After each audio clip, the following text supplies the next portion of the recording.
हरे कृष्णा, जय गौर हरि। मैं अतुल्य निमाई दास आप सभी को प्रणाम करता हूं और आप सभी का स्वागत करता हूं 5 minute daily dose of Bhagavad Gita series में।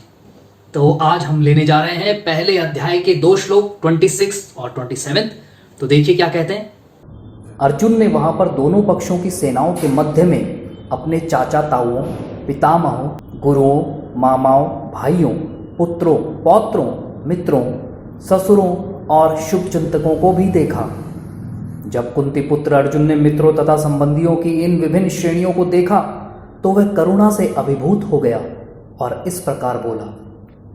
तो जैसा कि हमने पिछले श्लोक में बात करी थी कि अब अर्जुन जी जो हैं वो कमजोर पड़ रहे हैं, प्रॉब्लम फेस कर रहे हैं। अब वो अपने सामने देख रहे हैं अपने पितामहों को, अपने गुरुजनों को, अपने भाइयों को, ससुरों को, पुत्रों को, पौत्रों को, तो अपने सारी फैमिली मेंबर्स को देख रहे हैं।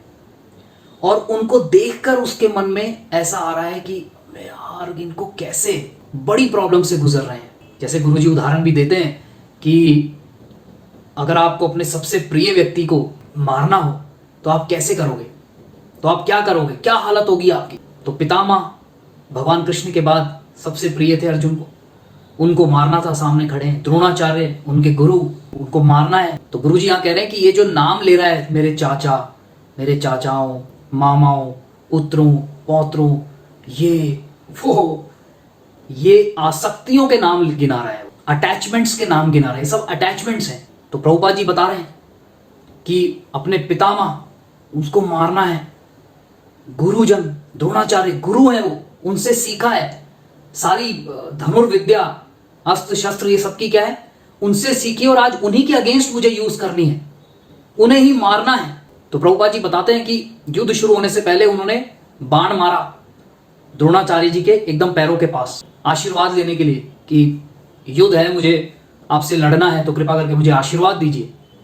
देखिए आप अगेंस्ट में हैं, पर वो शिष्य हैं, शिष्य का कर्तव्य निभा रहे हैं।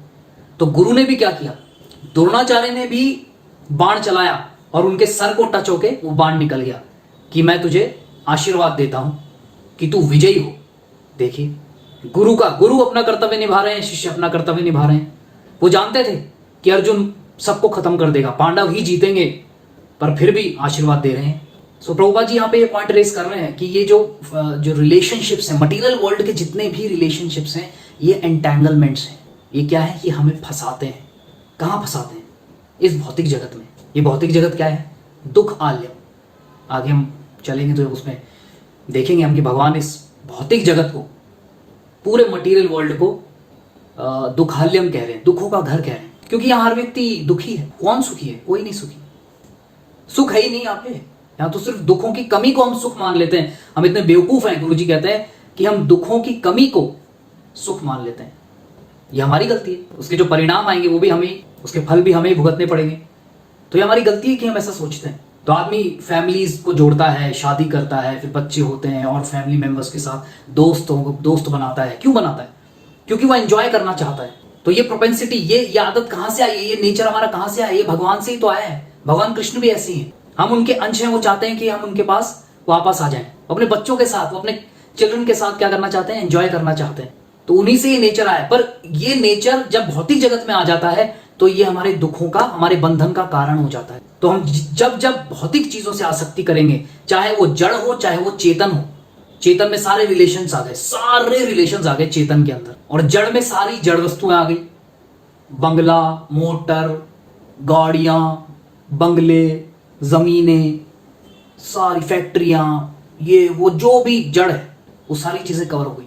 तो जब हम इनसे आसक्ति करेंगे, हम इस भौतिक जगत में फंसते चले जाएंगे, बार बार जन्म मृत्यु के चक्कर में फंसते चले जाएंगे। और जैसे ही इनसे हटाकर हम भगवान कृष्ण से अपनी आसक्ति जोड़ देंगे तो हम निकल के वापस भगवत धाम चले जाएंगे, जो कि मनुष्य जीवन का एक्चुअल में लक्ष्य है। तो प्रभुपाद जी बता रहे हैं अपने लेक्चर में कि यही वैदिक सिविलाइजेशन है, to develop the detachment towards the material beings and material things. जो वैदिक सिविलाइजेशन है हमारी, वो क्या है? वो यही है, इसी चीज को सिखाने के लिए, इसी नेचर को डेवलप करने के लिए कि हम भौतिक डिटैच रहे, उनके साथ रह रहे हैं हम। ऑब्वियस सी बात है, एक शादीशुदा व्यक्ति क्या करेगा? वो ड्यूटी कर सकता है, ड्यूटी की तरह रहना है, आसक्त नहीं होना। सो यही कह के मैं विराम लूंगा। Thank you very much. कल आएंगे अगले श्लोक के साथ, तो आप प्लीज़ चैनल को सब्सक्राइब कीजिए बेल आइकन के साथ, फेसबुक पेज को लाइक कीजिए, ज़्यादा से ज़्यादा शेयर कीजिए इन वीडियोस को। Thank you very much. Hare Krishna, जय गौर हरि। अगर आप प्रचार कार्य में कुछ सहयोग करना चाहते हैं तो दिए गए बैंक डिटेल्स में आप सहयोग राशि भेज सकते हैं, या फिर नीचे दिए गए फ़ोन नंबर पर पेटीएम भी कर सकते हैं। धन्यवाद।